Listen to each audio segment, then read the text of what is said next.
Hey BookTube, it's Jackie. How's it going? If you're new to me, it's the first time you're seeing my face. Hello, what's up? My name's Jackie. I sit on my floor and I talk about books. So I hope that's why you're here, because that's what's gonna be happening today. If you're not new to me, thank you for always tuning in. The continued support, I really do appreciate it. Now I know this is coming to you a little bit late. This is my weekly wrap up from week 21, which was from May 21st through May 27th, and all my reading shenanigans in between, but it is coming up to you guys late. I do apologize for that. A lot of stuff has been going on in my personal life, and sometimes you just kind of have to take a step away and kind of recalibrate and relook at things. And, you know, that's kind of the jig. But you're not here for that. You are here for the books. So if you would like to find out what I've been up to the last week and all my reading shenanigans, grab yourself a drink, have yourself a seat. Let's get talking some books. Okay, so week 21. From May 21st through May 27th, and I actually did complete some books this week. I'm pretty proud of myself on that. It's something to be proud of, so I'm going to take my wins where I can take them right now at the current moment in my life.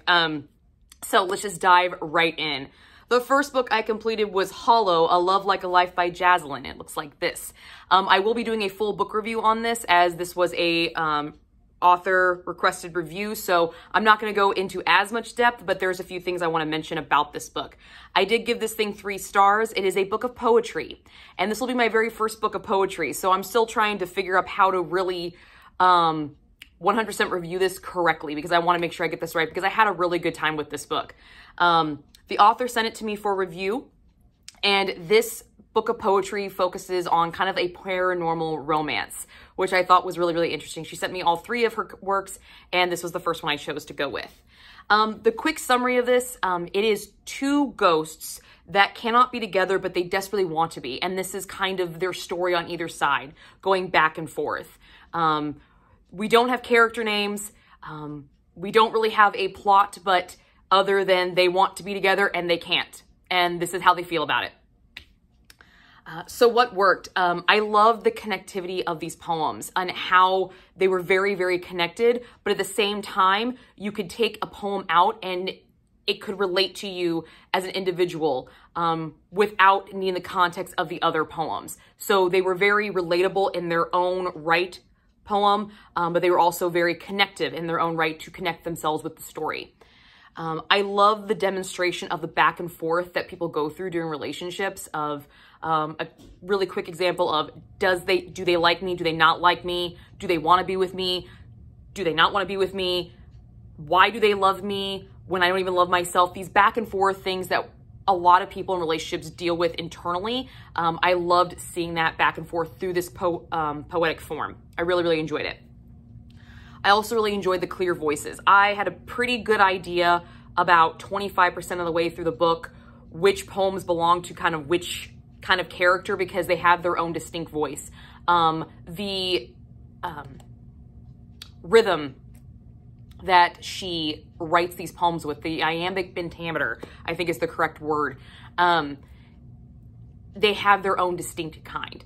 Each character has their own distinct iambic pentameter. So you have a very clear idea of kind of whose poem belongs to who. So you have that very clear thought process of where this character's thought process is starting, and it's kind of up and down, and the other character's process of it's up and down, and how when they meet, when they don't, they don't.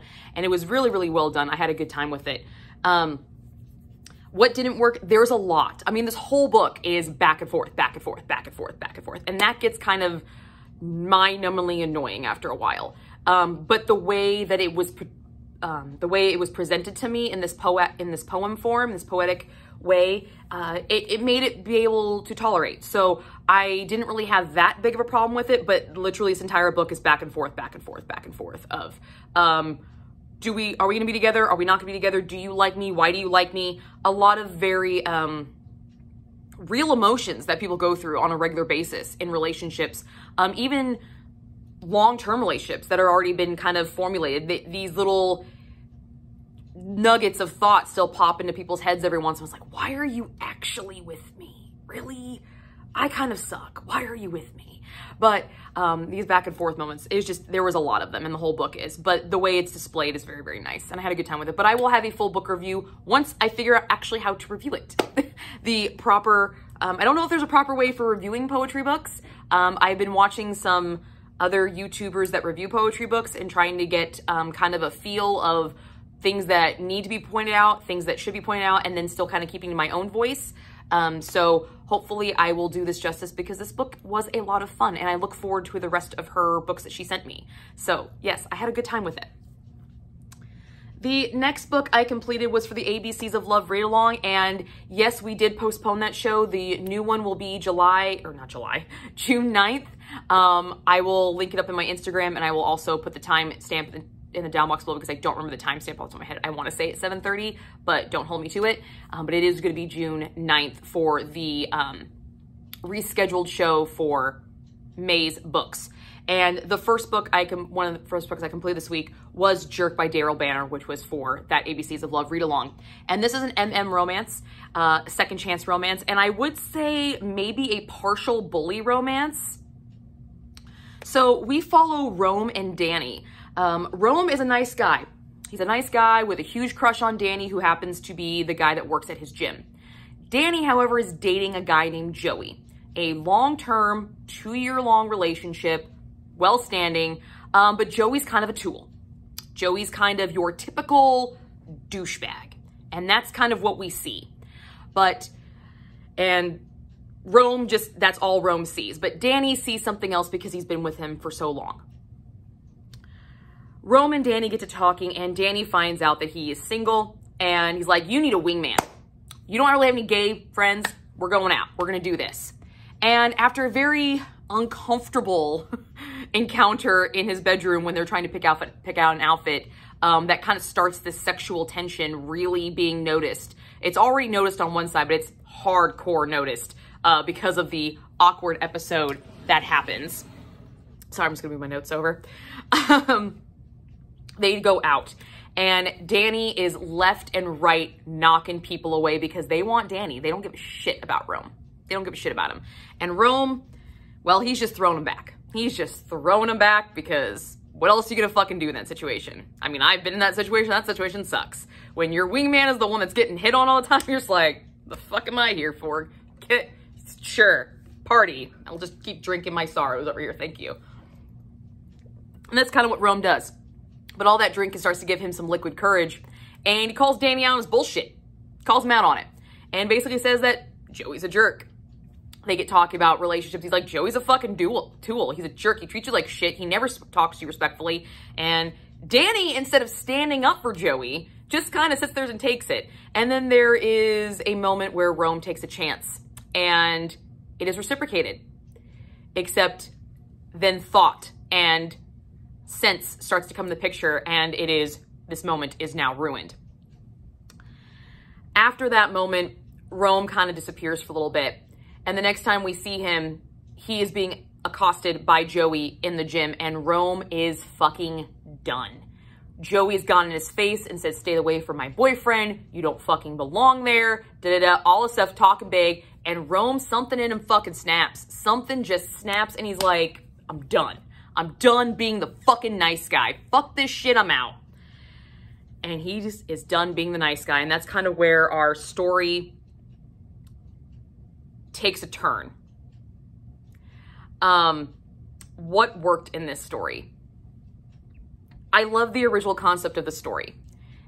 This story is really about, for me, how a jerk is created. How that typical jerk is created. The pain that every girl and every guy knows, either the jerk or the bitch. You love them, but you have no idea what made them the way that they are.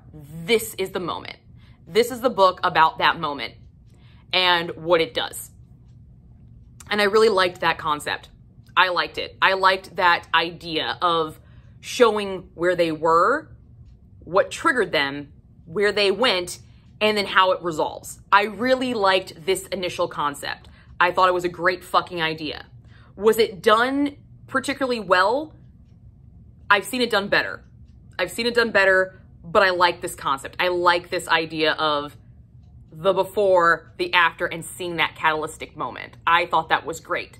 That snap, because everybody's got a breaking point. Everybody's fucking got one. And it is a breaking point that changes people. People in their lives have definitive moments of before these and after these. This is a clear moment that defines, this was me before, here's a moment, this is me after. This one moment has a significant change. And for me, I really enjoyed this because I've known some jerks in my life. I've known them, and I'd like to know what got them there. And I know for a fact that I am the catalyst for some of them. I know some people are now jerks because of me. I'm fully aware of this. This concept has always intrigued me. I like this concept.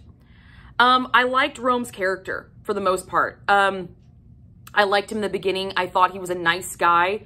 And when he went into jerk mode, I kind of liked him too. I like the nice guy. I like the cocky asshole. I liked it. I did. I didn't really have a huge problem with Rome.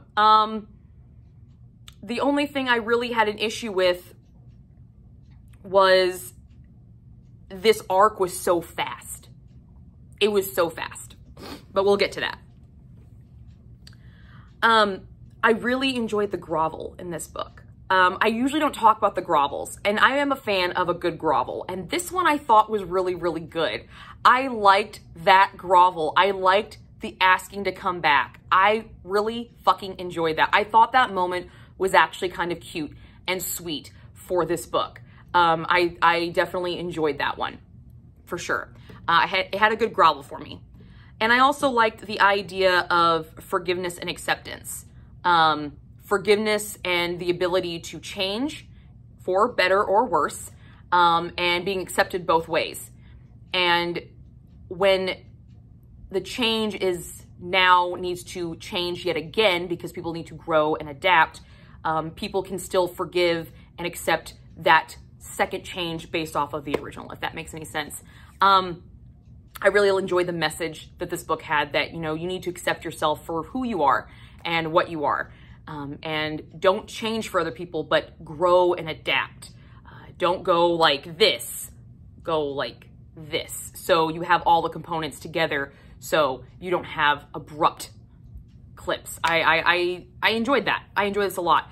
And there was one character, Tim, that really annoyed me for most of the book because I thought he was stupid. I thought it was dumb and it was weird.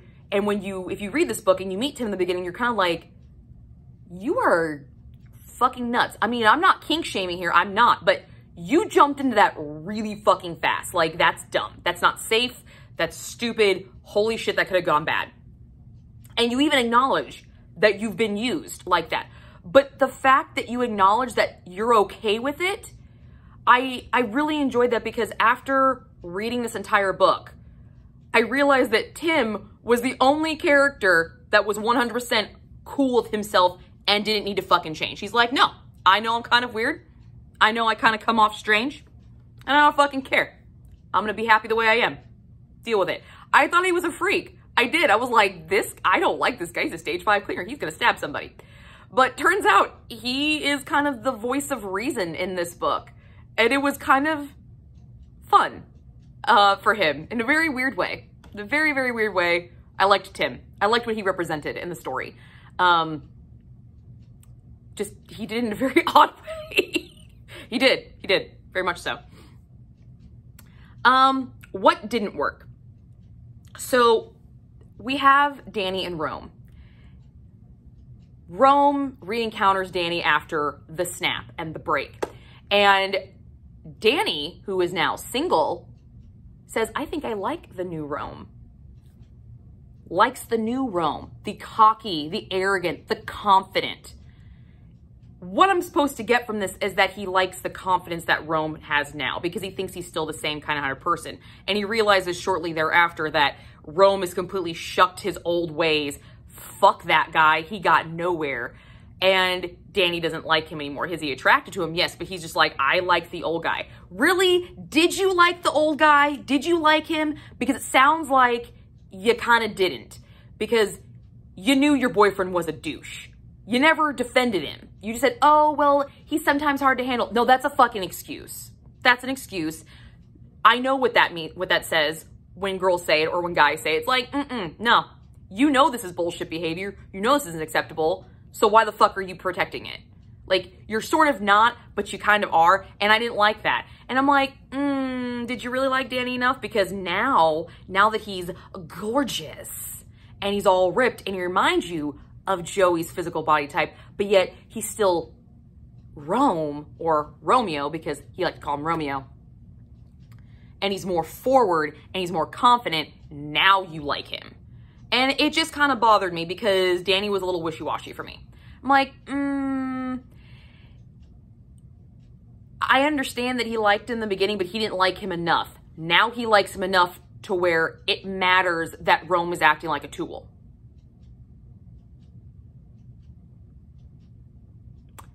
But the tool is what got you to look at him. Because when he was the nice guy, you didn't give him another blink. Because you were enamored with a tool. So it kind of bothered me about that a little bit. The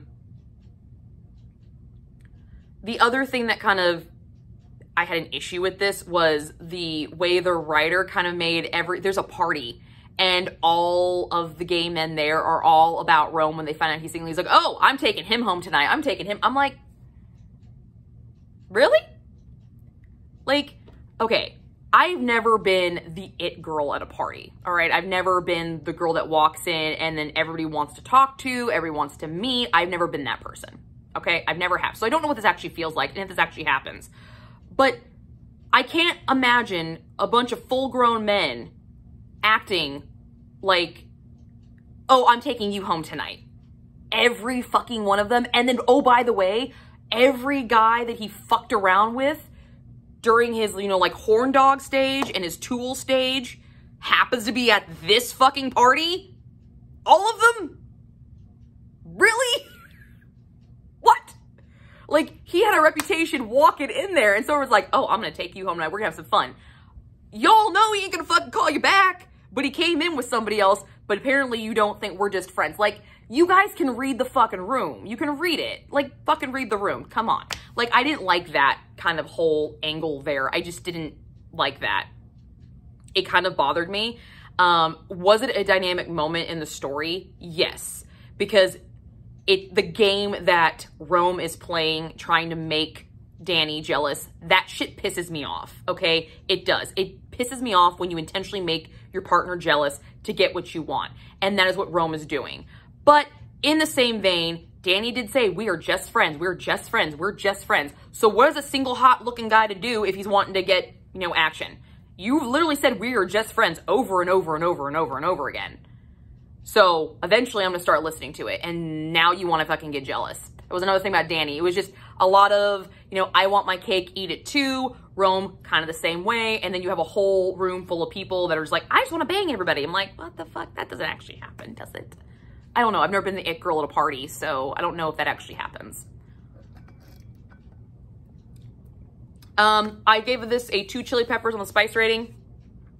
We got MM romance. We have some intense build-up scenes. I really enjoyed the intensity that went with some of these build-up scenes. The actual sex scenes themselves weren't really intense. There wasn't really even a lot. I think there was like actually one, but there's some innuendo scenes. There's some footsie scenes. There's some definitely longing and locking and, you know, talk of other shit. No, there was 2 sex scenes. There was 2.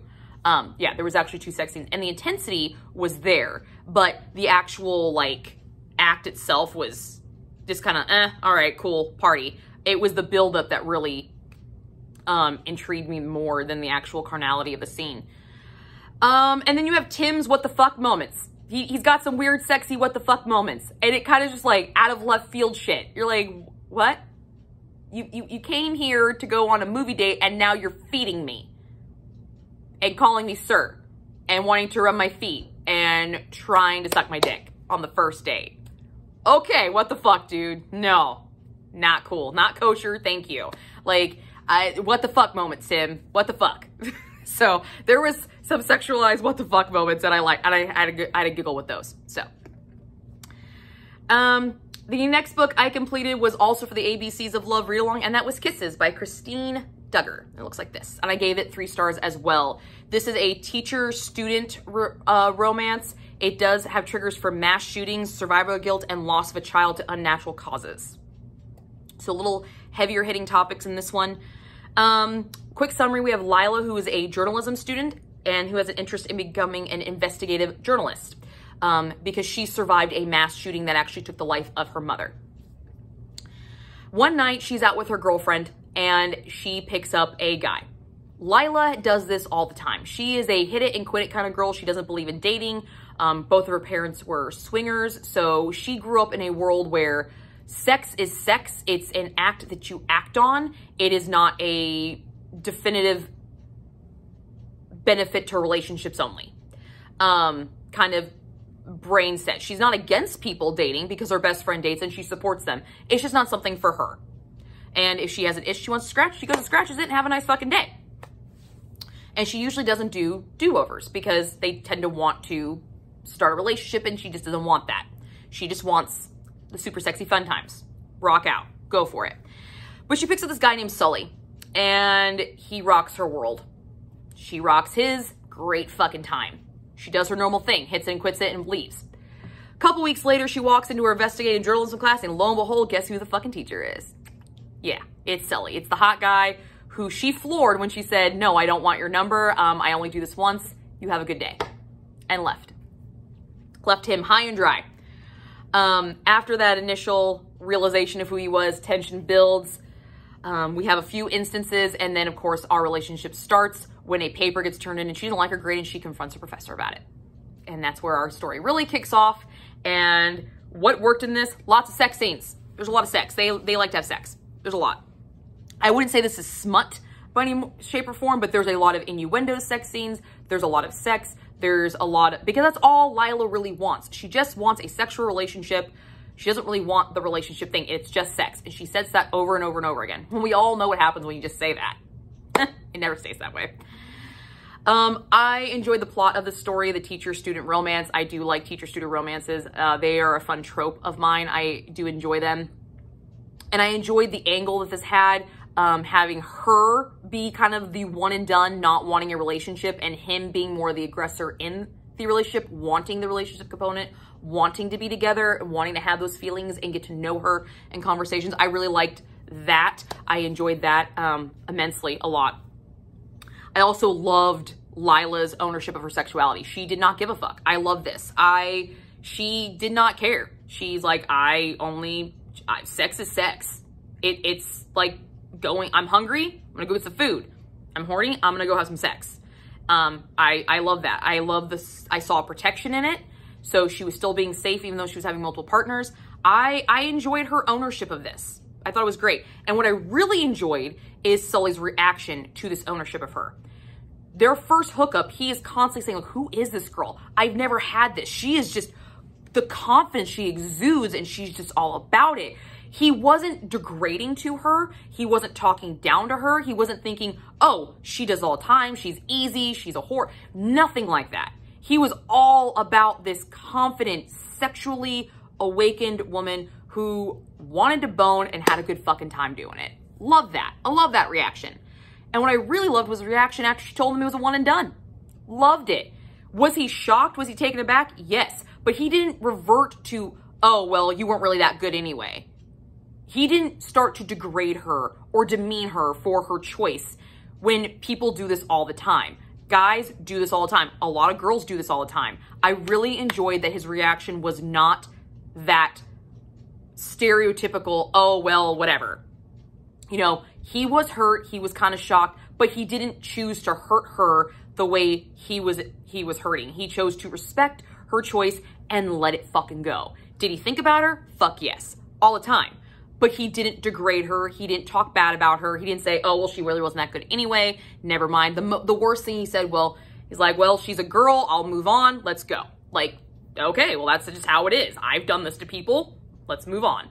I really enjoyed that reaction. I had a great time with that. What didn't work in this book? There was a very weird writing style. for majority of the book, I felt like I was reading kind of a rough draft. It was very choppy, like very action, like I don't want to say action orientated, but it was just a sequence of events. There wasn't really emotion put into it. And when the emotion was put in, it was very awkward to read. Like, I feel like someone was writing a diary and she's not much of a writer. Almost, actually, you know what? Really thinking about it, you ever read newspaper articles? It's very succinct, to the point. This happened, then so-and-so, then this. Not, it gives you very brief description, but just enough to kind of give you an idea what's going on, but very succinct reporting style. Yeah, that's kind of how this was written, almost a reporting style of this relationship and how it went on both sides of the table, because this is a multiple POV book. Yeah, I would say that. It's very succinct. This happened, and then we went here, and then we went here, and she did this, she said this. Very staccato like that, which made it very odd to read. Because when she didn't write it like that, it wasn't much better. There's a few times where she kind of broke from that, and it didn't really jive well with the story. I feel like if this may have been written in like a diary form, I could have kind of understood that, but it wasn't a diary form at all. I felt that this book had some missed opportunities for further fleshing out and further drama between our two characters. So we have Lila, who is the survivor of a mass shooting. And we have Sully, who is a criminal investigative reporter who's writing a book. He's already a published author. He's a professor. And the book he's currently working on is the mass shooter that killed her mother. I feel like there was a missed opportunity there, even for some minor discussion of like, you're only interested in me because of who I am. The initial meetup could have been something like that, but we didn't get any of that. It was more of just like, why are you reading my work? It was open. Okay, it was open. It has something to do with your mom. And then, you know, conversations like that, they weren't really fleshed out. Like, I feel like that was a missed opportunity to have some more drama infused in this relationship. That would have further connected them, because we would have gotten to see him defend his point of view and say, no, I'm here for you. I'm here for you, not for who you were and what you survived. I'm here for you. I didn't even know who you were prior to it. And then vice versa. Oh, you know, I feel like that could have been utilized to add some more further drama with this couple to further strengthen their relationship, overcoming that. Because that is a big fucking deal. This is his career, and it's not just his teaching career. This is what he does. He's a criminal investigative journalist. The teaching is just something he likes to do. And he only teaches the one fucking class. So I feel like that was kind of a missed moment. And then we come back to that moment, and it's completely resolved with a waiver that was signed beforehand. And I'm like, all right, cool. You have a very analytical person here who didn't care at all that you were dating her and the connection when she found out the work that you were writing. She didn't care at all. And now she cares. So I just was like, okay, that didn't really jive with me. So I feel like some missed opportunities were there. And the epilogue, what the fuck? Really? Did I need that? No. Like, I understand it's fiction. I get it's fiction. But really? Okay. And if you read it, you'll understand why. I just thought it was a little too... That was a jump the shark moment in a book. Like, I didn't need that. I did not need that in the epilogue. Granted, it was in the epilogue, so you don't actually have to read the epilogue. So if you read this book and you don't want to jump the shark moment, don't read the fucking epilogue. Don't read it. But if you do, I felt it was a very jump the shark moment, and it kind of just soured the book, because that's the last thing I remembered. I was like, really? Cool. There is an HEA. We do have an HEA, so it's not like a jump the shark HEA moment. It's just a jump the shark in action. And I was like, oh, really? Really? Okay. Trying to draw my heartstrings here, and you didn't. You just jumped the shark. So yeah, not a huge fan of that at all. Spice rating, I give this 3 chili peppers. Sully had this really understated dominance that he brought out, and I fucking ate that shit up. There was a couple of scenes where I liked what he did. I liked that he called her out on her bossiness and her kind of demanding, and gave her what she wanted, but only in his way. And I thought that was fantastic. I liked the way that character element was written. For his bossiness. I thought that was a really fun time. I liked how he made her crave him by doing some of the things that he did and saying some of the things that he was saying. I really, really enjoyed that. I liked some of their intimate moments when she was breaking down her walls and actually opening up to the idea of a relationship. I really enjoy those intimate moments. Are they super spicy? No, but I do enjoy them because of the level that the intimacy gave, the strength it gave the next spicy scene that came along. I remembered those intimate moments, and it just further strengthened those for me, making those spice moments a little bit more connective to the couple and not just, you know, super sexy fun times. We actually have connectivity moments. I liked it. Her actual writing of the sex scenes were way too fast. There's a huge fast component in this book. Like, things are just happening, bam, bam, bam, bam, bam, bam, bam. Like I said, very staccato writing style. So it's like here, here, here, here, boom, boom, boom, boom, boom, boom. And the sex scenes are kind of the same way. It's like shirt off, this is, then belt, then we're separating, then we're kissing, then we're separating, then we're kissing. And, you know, like every single fucking action. But they were still done very, very fast. There wasn't a lot of description. And the little bit of description I got was Sapphire's dancing. What? The fuck? The little bits of humanity that I got during those scenes, they just didn't work very, very well for me. So yeah. And I think that had something to do with the writing style, which kind of soured those sex scenes a little bit. So that's why I really enjoy those intimate scenes, because I was able to tap into those and kind of bring back that moment for me when I was reading the book. For sure. And the last book I started but I have not completed was Highland Beast by Heather McCullum. And this is an audiobook by Timothy Campbell. And this is the 4th and currently final installment of the Sons of Sinclair series. And this is about the Horsemen of Death. And I'm really excited about this one to see what happens. So far, I have a pretty good idea of where it's going, which kind of disheartening, but we're fingers crossed. She surprises me, keeps me on my toes, but I'm having a good time with it. Timothy Campbell's voice is this Scottish brogue that he has, I really do enjoy. And he's voiced the other books that I listen to on audio as well. So, but that is what I got for you guys this week. Again, I'm sorry it's coming to you later than Sunday. I do apologize for that, but sometimes life gets in the way and you just need to take a step back. I am going to be perfectly honest. May was a shit-tastic month for me. I had way too much stuff to do and I put way too much stuff on my plate. So, hopefully next month, will definitely be a better show of reading for me. But this month definitely got away from me, and with everything going on, just things happen. So I will be getting that full book review out on